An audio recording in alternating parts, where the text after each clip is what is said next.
আনাস রাদিয়াল্লাহু তাআলা আনহু নবীর 10 বছরের খাদেম। হযরত আনাস রাদিয়াল্লাহু তাআলা আনহু ওনার ঘরে মায়ের নবী একদিন ঢুকলেন। আল্লাহর নবী ওযু কইরা হাত মোছার জন্য একটা রুমাল চাইলেন। আনাস রাদিয়াল্লাহু তাআলা আনহু তিনি রুমালটা নবীকে দিলেন। আমার মায়ার নবী, দয়ার নবী নিজের হাতটা তিনি ওই রুমাল দিয়ে তিনি মুছলেন। আনাস রাদিয়াল্লাহু তাআলা আনহুর ঘরে একদিন তার এক বন্ধু আসলেন। বন্ধু আসার পর বন্ধুরও তিনি এরকম ভাবে আয়োজন করলেন, খাওয়ানোর আয়োজন করলেন। হাত মুখ ধুইয়া তিনি মুছবেন রুমাল দিয়া, ওই রুমালটাই আনলেন যে রুমালটাতে মায়ার নবী হাত মুছছিলেন বন্ধুর হাত মুছানোর জন্য। কিন্তু আনা মাত্রই দেখি রুমালটা ময়লা। আনাস রাদিয়াল্লাহু তাআলা আনহু বাদীকে বললেন, যাও তাড়াতাড়ি পরিষ্কার করে নিয়ে আসো। আমার বন্ধুই ময়লাটার মধ্যে কিভাবে হাত ধুইবে, হাত পরিষ্কার করবে, হাত কিভাবে মুছবে, তুমি যাও তাড়াতাড়ি করে ধুয়ে নিয়ে আসো। বাদী গেল আর আইলো পরিষ্কার ধবধবা। বন্ধু বলতেছে, দোস্ত পানির কোনো ছোঁয়া নাই, সাবানের কোনো আলামত নাই, এত তাড়াতাড়ি করে রুমাল কেমনে ধোয়া হইল, এত পরিষ্কার কেমনে হলো? আনাস রাদিয়াল্লাহু তাআলা আনহু তখন মুচকি হেসে বলেন, দোস্ত আমার এই রুমালে একদিন মায়ার নবী নিজের হাত মুছছিলেন, এরপর থেকে এই রুমাল যখনই ময়লা হয় আর পানি দিয়া ধুই না, আগুন দিয়া ধুই। আগুনের ভিতরে রুমালটারে ফালায় দিলে আগুন ময়লাগুলি খেয়ে ফেলে, অথচ রুমালের একটা পশমও জ্বালায় না। সুবহানাল্লাহ। জীবিত অবস্থায় নবী রহমত, ঘুমন্ত অবস্থায় রহমত। জীবিত অবস্থায় রহমত, ঘুমন্ত অবস্থায় রহমত। নবীজির ভুল হইছে, এটাও উম্মতের জন্য রহমত। সুবহানাল্লাহ কোন। আসরের 4 রাকাত নামাজ নবী পড়াইবেন, 2 রাকাত পড়াইছেন, পরে সালাম ফিরাই ফেলেছেন। সাহাবায়ে কেরাম কেউ লোকমাও দেন না, ডর ভয় তো আছে যে লোকমা কের লোকমা দিতাম। নামাজের ভিতরে যদি নামাজ কমিয়া থাকে, আল্লাহ যদি জানায় দেয় যে আজকে থেকে আসর 2 রাকাত, তো লোকমা কারে দিব? নামাজ শেষ হওয়ার পরে সাহাবীরা জিজ্ঞেস করে, রাসূলুল্লাহ আসরের নামাজ কি কমায় দেওয়া হয়েছে গো নবী? নবী বলেন, না, নামাজ তো 4 রাকাতই। তো সাহাবীরা বলে, আপনি তো 2 রাকাত পড়ছেন। নবী বলেন, ও 2 রাকাত পড়ছি, আচ্ছা চলো আবার নামাজ পড়ি। এই ভুলটা আল্লাহ পাক কেন করাইলেন নবীরে? উম্মতের জন্য রহমত বানাইয়া দিয়েছেন। তোমাদের মধ্যেও নামাজে এমন ভুল ত্রুটি হবে, হইলে পরে নামাজ সংশোধনের জন্য সহসেজদার একটা বিধান আল্লাহ জারি কইরা নবীর ভুলটারে উম্মতের জন্য রহমত বানাইয়া দিয়েছেন।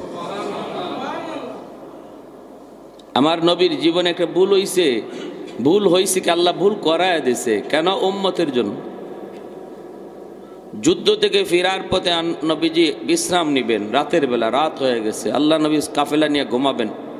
নবী বেলালকে বলতেছেন, বেলাল ঘুমাইতেছি, তুমি পাহারা দাও আর ফজরে আজানের সময় ডাক দিয়ে দিও।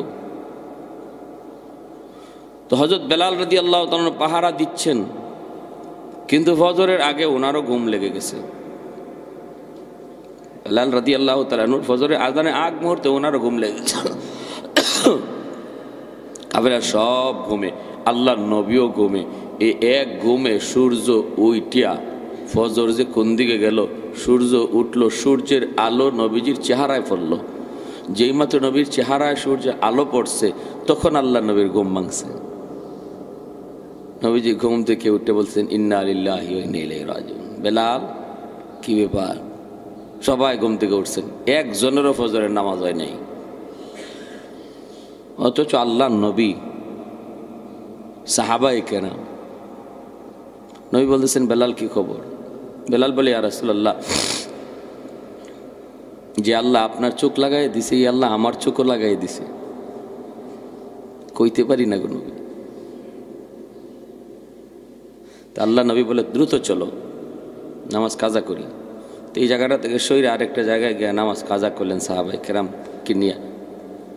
তাহলে এই কাজাটা মূলত করাইছেন কে? জোরে কোন? কেন? আমাদের জন্য। যে আমার বন্ধু তোমাদের জন্য মডেল, তোমাদের জীবনও নামাজ কাজা হতে পারে, তবে দেরি করবা না। যে বাবা আমার বন্ধু তাড়াহুড়া করেছে, নামাজ কাজা হয়ে গেছে, দেরি নাই, লেট করা যাবে না, অবহেলা করা যাবে। কাজা যখন হইছে হইছে, এটা যে কোনো সময় পড়লেই হবে না। এমন তাড়াহুড়াটা করো তুমি কাজা আদায় করার জন্য, যেন তোমার তাড়াহুড়া দেখে আল্লাহ খুশি হয়ে যায়, যেন আল্লাহ খুশি হয়ে যায়।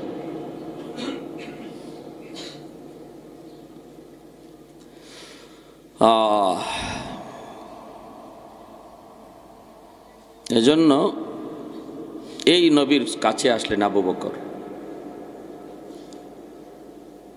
যে দুনিয়াতে যার যত কাছে থাকবে আল্লাহ পাক জান্নাতে তার সাথে রাখবে। সুবহানাল্লাহ, জোরে বলেন। মান তাশাব্বাহা বিকওমিন ফাহুয়া মিনহুম। আবু বকর সিদ্দিক নবীর কাছে সাহাবায়ে কেরাম, এই সাহাবায়ে কেরামের কাছে যে যত বেশি ছিলেন তারা থাকবেন তাদের কাছে যারা যত কাছে থাকবেন সে থাকবেন তাদের কাছে। এইভাবে একজন একজন করে মায়ার নবী পর্যন্ত যার দূরত্ব যত কাছে হবে সে নবী তত কাছে থাকবে। যেরকম সুবহানাল্লাহ, তত কাছে। দুনিয়ার জমিনও যেই মানুষগুলি একসাথে চলছে আল্লাহওয়ালাদের সোহবতে ছিল, হাসরের ময়দানে বলবে মালিক আমার ওই সঙ্গী কোথায়, আমার ওই সাথী কোথায়, আমার ওই মুরিদ কোথায়? আল্লাহ দুনিয়া থেকে আমি চলে আসছি, কিন্তু আমার হাতে বায়াত যারা নিয়েছে, আমার পরামর্শক্রমে চলেছে, আমার সঙ্গী হয়েছে, আল্লাহ তুমি তাদেরকে দুনিয়াতে আমার মতোই জীবন গঠন করার তৌফিক দান কইরো। যেরকম সুবহানাল্লাহ। এজন্য আল্লাহর ওলিরা কবরে যাওয়ার পর তাদের রুহানি দোয়া মুরিদের জন্য দ্বিগুণের দ্বিগুণ বেড়ে যায়। আল্লাহওয়ালাদের রুহানি দোয়া, সে কবর থেকে দোয়া করে আল্লাহ তারে পথভ্রষ্ট করো না, কারণ ওই সময়টাতে সে তো সম্পূর্ণ আল্লাহর কুদরতি কুলে আছে। তো ওইখান থেকে তার যে রুহানি দোয়াটা আসে একদম নির্ভেজাল। এজন্য এই দোয়ার ফায়দা থানবী রহমতুল্লাহ আলাইহি বলছেন 9 গুণ বেড়ে যায়। দুনিয়ার জীবিত অবস্থায় ইনি দোয়া করলে যদ্দূর পাওয়ার থাকতো, আল্লাহর ওলি কবরে গিয়া রুহানি যে দোয়া দেয় এটা 9 গুণ বেড়ে যায়। সুবহানাল্লাহ বলেন, 9 গুণ বেড়ে যায়, পাওয়ার বেড়ে যায়। এজন্য ওই দোয়া এইভাবে কাজে লাগে। তো যখন উনি দোয়া করে আল্লাহ তুমি তারে পথভ্রষ্ট করো না, বেলাইনে নিও না, বেফতে চালাইও না, আল্লাহ আমার প্রিয় মানুষগুলারে, আল্লাহ আমার প্রিয় মানুষটারে তুমি বেফতে বেলাইনে নিও না, আল্লাহ তুমি। এই দোয়াটা আল্লাহ পাক কবুল করে। এক পর্যায়ে সেও মারা যাওয়ার পরে হাসরের মাঠে আল্লাহ পাক রব্বুল আলামিন দুইজনকে হাজির করে, দুইজনকে হাজির করে। মহব্বতের মানুষ যারা ছিল দুজনকে পরস্পরের সামনাসামনি হাজির করে কইব কৌতো সে কেমন ছিল, আর তুমি কৌতো ও কেমন ছিল। তখন একজন আরেকজনের প্রশংসা করতে খালি প্রশংসাই করবে। এরপর আল্লাহ পাক বলবেন তোমাদের দুজনে আমলের ক্যাটাগরি সমান ছিল না, তোমরা একে অপরকে ভালো জানো, দুনিয়াতে চলছো আমার জন্য।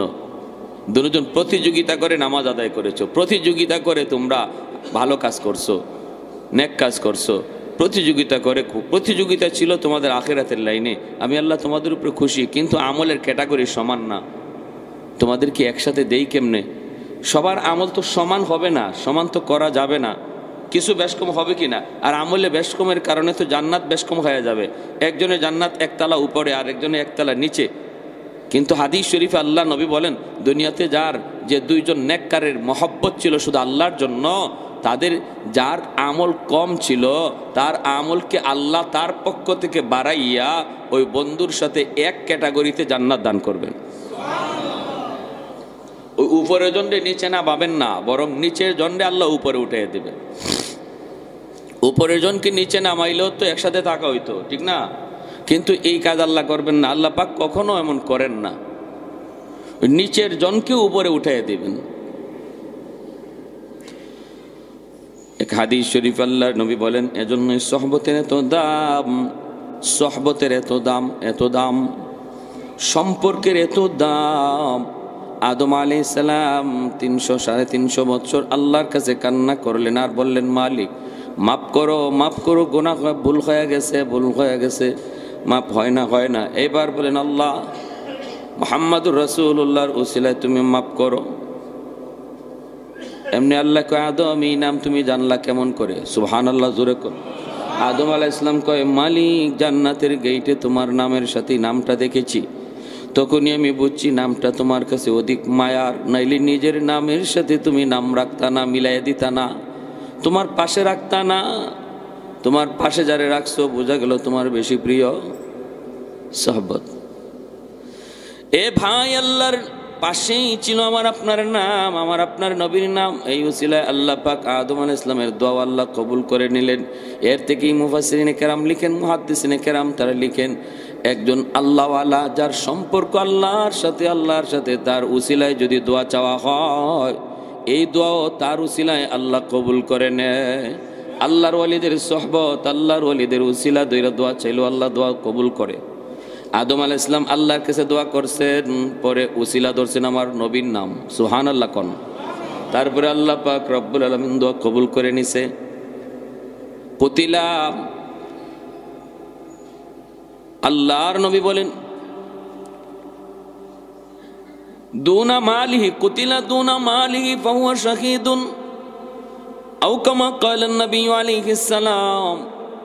কোন মুমিন যদি তার মালের হেফাজতের জন্য মারা যায়, মাল হেফাজতের জন্য, কোন মুমিন, হাদিসটা বুঝছেন, এর হাদিসটা অত্যন্ত সূক্ষ্ম। নবী বলেন, কেউ যদি, কোনো মুমিন যদি তার মাল হেফাজতের জন্য মারা যায়, ফাহুয়া শাহীদুন, সে আল্লাহর রাস্তায় শহীদ হিসেবে গণ্য হয়। এবার প্রশ্ন, হুজুর শহীদ তো বলা হয় দুনিয়া না আখেরাতের লাইনে যদি মারা যায়, দ্বীনের জন্য যদি কেউ মারা যায় তাহলে শহীদ। এখানে তো নিজের মালের জন্য মরছে, নিজের মাল রক্ষার জন্য মরছে, তাহলে সে শহীদ হবে কেন? মালের জন্য, মালের প্রতি তো আরো বেশি নফরত সৃষ্টি করার কথা বলা হয়েছে, মাল জমাইতে নিষেধ করা হয়েছে। মালই তো সব কিছু ধ্বংসের মূল। কোরআন হাদিসে তো মালের প্রতি অনেক অনেক অনেক অনেক এরকমভাবে কি তিরস্কার, অবজ্ঞা বা ঘৃণা এই ধরনের থাকার কথা বলেছে। দুনিয়ার প্রতি মহব্বত রেখো না, দুনিয়া এটা মাত্র প্রয়োজন হাসিল করার মতো একটা ব্যবস্থা, প্রয়োজন শেষ, যদ্দূর প্রয়োজন এদ্দূর লইবা, এর বাকিটা প্রয়োজন নাই। এই তো হলো দুনিয়ার হালত। অথচ হাদিসে আল্লাহ নবী এখানে কি বললেন, মাল রক্ষার জন্য মারা গেলে শহীদ।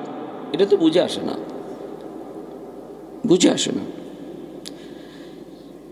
একজন মুমিন নামাজে দাঁড়াইছে, প্রশ্নের জবাব পরে দিতেছি। একজন মুমিন নামাজে দাঁড়াইছে, নামাজে দাঁড়ানো অবস্থায় এসে নামাজ পড়তেছে, কিন্তু দেখলো চুলার মধ্যে যে আগুন, এই আগুনে সে যে তরকারি বসাইছে, এই তরকারি হইয়া ডাউল, মনে করেন ডাউল হইয়া, ডাউল সিদ্ধ হইয়া ডাউলের পাতিল উল্টায় এখন ডাউল পড়ে যেতেছে। সে নামাজ পড়তেছে, ওই অবস্থায় সে যদি মনে করে যে আমার তো আর খানার কোনো বস্তু নাই, যদি আমার খাদ্যটা নষ্ট হয়ে যায়, পুড়ে যায় অথবা পড়ে যায়, তাহলে আমার পদার্থ থাকতে হবে, তখন তার জন্য শরীয়তের মাসালা হলো নামাজ ভাঙ্গা, হোক সেটা ফরজ নামাজ ভাঙ্গে তাড়াতাড়ি খাবার হেফাজত করো।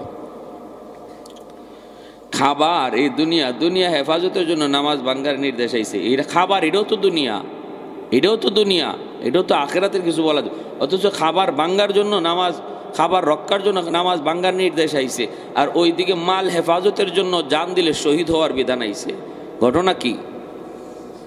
হাদিসের ব্যাখ্যায় মুহাদ্দিসিনে কেরাম লিখেন, শুধু একটা মাত্র কারণ, মালের সম্পর্ক আল্লাহর নবী হাদিসের মধ্যে লাগাইছেন। যখনই কোনো মুমিনের মাল রক্ষার জন্য মুমিন জান দিবে, মুমিনের মাল রক্ষার জন্য মুমিন জান দিবে শহীদ, তাহলে মালের সম্পর্কটা নিসবতটা এখন মুমিনের সাথে, খালি মাল না। হাদিসে নবী বলেন নাই মাল রক্ষার জন্য যে কোনো মাল বলেন নাই, বলছেন মুমিনের মাল। মুমিনের সাথে সম্পর্ক মালের হয়ে যাওয়ার কারণে ওই দুনিয়ার মালটার দামও অনেক বেড়ে গেছে। শুধু মাল হেফাজতের জন্য জান দিলে, যে কোনো মানুষের মাল হেফাজতের জন্য জান দিলে শহীদ হবে না, কিন্তু মুমিনের সাথে যখনই মালের সম্পর্ক লেগে গেল, তখনই তার ওই দুনিয়া নামক মালটার দামও আল্লাহর কাছে পেরে গেল। এজন্য ইমানদার যখন ফুলসিরাতের উপর দিয়ে পার হবে, ফুলসিরাত তো জাহান্নামের উপরে, আগুনের উপরে, যখনই পার হবে তখন জাহান্নামের আগুন চিৎকার করে বলবে, মুমিন তোমার ইমান লইয়া দ্রুত পার হও, কারণ তোমার ইমানের পাওয়ারে আমি জাহান্নামের আগুন নিভে যাইতেছে, তোমার ইমানের পাওয়ারে জাহান্নামের আগুন নিভে যাইতেছে।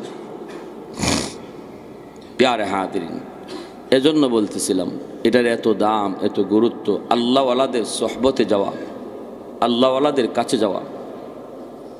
ইমাম ফখরুদ্দিন রাজি, এখন একজন আলেমের নাম বলি, এই দুনিয়ার বিজ্ঞ আলেমদের একজন প্রসিদ্ধ আলেম, তফসির ইবনে কাসির যিনি লিখছেন, ইমাম ফখরুদ্দিন রাজি রহমতুল্লাহ, তফসিরে কবির প্রসিদ্ধ তফসির, তিনি লিখছেন, তিনি এত বড় বিজ্ঞ আলেম ছিলেন। ইনার পিসাব ছিলেন আল্লামা নাজমুদ্দিন কুবরা রহমতুল্লাহ আলাইহি, উনিও বহুত বড় বুজুর্গ। তো উনি আবার পীর ধরলেন কেন? উনি আবার পীরের কাছে যাবেন কেন? জগৎ বিখ্যাত আলেম ইমাম ফখরুদ্দিন রাজি রহমতুল্লাহ আলাইহি, এলেমের জগতে যে কয়জন তাদের উপরে কেউ কথা বলতে পারে না, এর মধ্যে উনি একজন। উনি গিয়ে বায়াত হয়েছেন নাজমুদ্দিন কুবরা ওনার হাতে। আলহামদুলিল্লাহ, চলতেছে ভালো কথা। ইমাম ফখরুদ্দিন রাজি রহমতুল্লাহ আলাইহি ইন্তেকালের আগে ইনি এত বড় বিজ্ঞ আলেম ছিলেন যে 100টা দলিল বানাইছেন আল্লাহ যে এক। কারণ জানেন যে মৃত্যুর সময় শয়তান একজন মুমিনকে বেঈমান বানানোর জন্য যতটুকু চেষ্টা, যতটুকু সামর্থ্য শয়তানের আছে পুরাটা ব্যবহার করে। সক্রাতের সময় মানুষ, একজন মুসলমান যখন মারা যায় তখন শয়তান তার সমস্ত শক্তি ব্যয় করে তার ঈমান হারা করার জন্য। ওই সময়টাতে ঈমান নিয়ে যাওয়া, আল্লাহ নবীর হাদিস, বড় কঠিন, বড় কঠিন শয়তানের সাথে পাল্লা দেওয়া। ইমাম ফখরুদ্দিন রাজি রহমতুল্লাহ আলাইহির ইন্তেকালের মুহূর্তে শয়তান হাজির হইয়া কয়, আল্লাহ কয়জন? ফখরুদ্দিন রাজিকে আল্লাহ একজন। শয়তান কয় দলিল দাও। ইমাম ফখরুদ্দিন রাজি দলিল দিলেন। তিনি একটা দলিল দিলেন, শয়তান মুহূর্তের ভিতরে এক দলিল উড়াই দিল।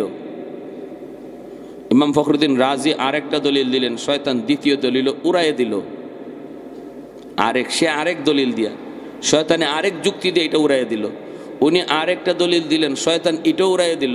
এভাবে ইমাম ফখরুদ্দিন রাজি রহমতুল্লাহ আলাইহি 100টার ভিতরে 99টা দলিল দিয়া দিছেন, আর একটা মাত্র বাকি। ওনার শরীর ঘামতেছে যে আর একটা দলিল বাকি। এই দলিলও যদি শয়তান উড়াইয়া দেয় তাহলে ওনাকে বেঈমান হয়ে মরতে হইব, শয়তানের কথা মানতে হবে। শয়তান বলছে একাধিক আল্লাহ, একজন আল্লাহ না। ইনি কয় আল্লাহ একজন, একাধিক না। এই শুরু হয়েছে দলিল দেওয়া। তো এক পর্যায়ে যখন ফখরুদ্দিন রাজি ইনি পারতেছেন না ইবলিসের সাথে, নাজমুদ্দিন কুবরা রহমতুল্লাহ আলাইহি ওনার পিসাব বহু দূরে, কাছে না, ইনি অজু করতেছেন, অজুর পানিতে মুরিদের এই চিত্র আল্লাহ ভাসাইয়া দিছেন। অজুর পানিতে দেখতেছেন ইমাম রাজি বিপদে পড়ে গেছে, শয়তানের সাথে পাল্লা দিয়ে পারতেছে না মৃত্যুর আগে। ইনি তো এলেমের বড়াই করে ফেলছিলেন যে আমার যে এলেম আছে, শয়তান আমার সাথে এলমি যোগ্যতায় পারবে কেমনে, আমার যে জ্ঞান আমার সাথে ইবলিস আবার পারে কেমনে। আমি 100টা 2টা না 100টা দলিল দিয়ে ইবলিসে চুবানি খাওয়াবো। কিন্তু উনি তো জানেন না ইবলিস যে এর চেয়ে আরো বড় ডাট, এ তো মুআল্লিমুল মালায়েকা ছিল, হে তো আরো বড় জ্ঞানী ছিল। ইবলিসের গুণ ছিল নাকি? ইবলিস আলেম ছিল, ইবলিস কি ছিল? আরেফ ছিল। ইবলিস সাজ্জাদ ছিল। ইবলিস শুধু আশিক ছিল না, সবই ছিল, কিন্তু শুধু আল্লাহর আশিক ছিল না।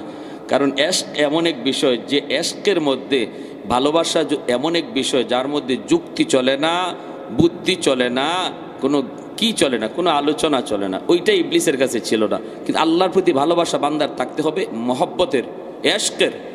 আমার আল্লাহ এক, এই ব্যাপারে আমি কোনো যুক্তির দরকার নাই, আমার কোনো প্রমাণ লাগবে না। নাজমুদ্দিন কুবরা রহমতুল্লাহ আলাইহি যখন দেখছেন এই চিত্র, তখনই এই বদনা, এই যে কিতাবের মধ্যে লিখছেন, পানির যে অজু করার লৌটা ছিল, এই লৌটারে হাতে লইয়া দেয়ালের মধ্যে উড়ায় মারছেন, আর বলতেছেন ইমাম রাজি বলো বিনা দলিলে আল্লাহ এক। কোনো দলিল নাই, এভাবে উড়ায় মারছেন। আর এই আওয়াজটা, 100 মাইল দূরের আওয়াজটা আল্লাহ ইমাম ফখরুদ্দিন রাজির কানে পৌঁছে দিলেন পীর সাহেবের আওয়াজ। যেই এই আওয়াজটা আসছে, বলো বিনা দলিলে আল্লাহ এক, সাথে সাথে হুঁশ ফিরে আইছে যে আমি কার সাথে পাল্লা দেওয়া শুরু করছি। তিনি বলেন বিনা দলিলে আমার আল্লাহ এক। সুবহানাল্লাহ, জোরে বলেন। আল্লাহ পাক দৌলতে ইমান সাথে দিয়ে দিছেন। আরে হাজিরিন, এজন্য বলি এটাকে খামখেয়ালি মনে করবেন না। জমানাটা বড় খারাপ, বড় ফিতনার, বহুরূপী ডাকাত আশপাশে ঘুরে, আশপাশে বসে, বহুরূপী ডাকাত। মুসলমানের ভিতরে কত রঙের ডাকাত যে ঢুকাইছে ইহুদিরা, এটা করাই মুশকিল। এখন দেখা যায় আমলে লেবাসে সুরতে হে আরও অনেক আগায় রয়েছে, কিন্তু মূলত সে এজেন্ট, সে ইসলামের ক্ষতি করার জন্য নামছে। আপনার পাশেই নামাজ পড়ে, আপনার পাশে বসেই বয়ান শুনে, কিন্তু সে ইসলামের ভালো করার জন্য আসে নাই, সে কারো এজেন্ট হয়ে আসছে। অতএব এই সমস্ত বিপদ থেকে বাঁচার জন্য একটাই উপায়, খাঁটি আল্লাহওয়ালাদের কাছে আসা যাওয়া করেন, ভালো একজন পীর, ভালো একজন আল্লাহর ওলির হাত ধরেন এবং পরামর্শ নেন, সর্বদা তার অনুযায়ী তার কথা মতো আমল চালায়া যান। এতে করে আল্লাহ পাক রব্বুল আলামিন ইমানের ডাকাতদের হামলা থেকে আল্লাহ হেফাজত করবে।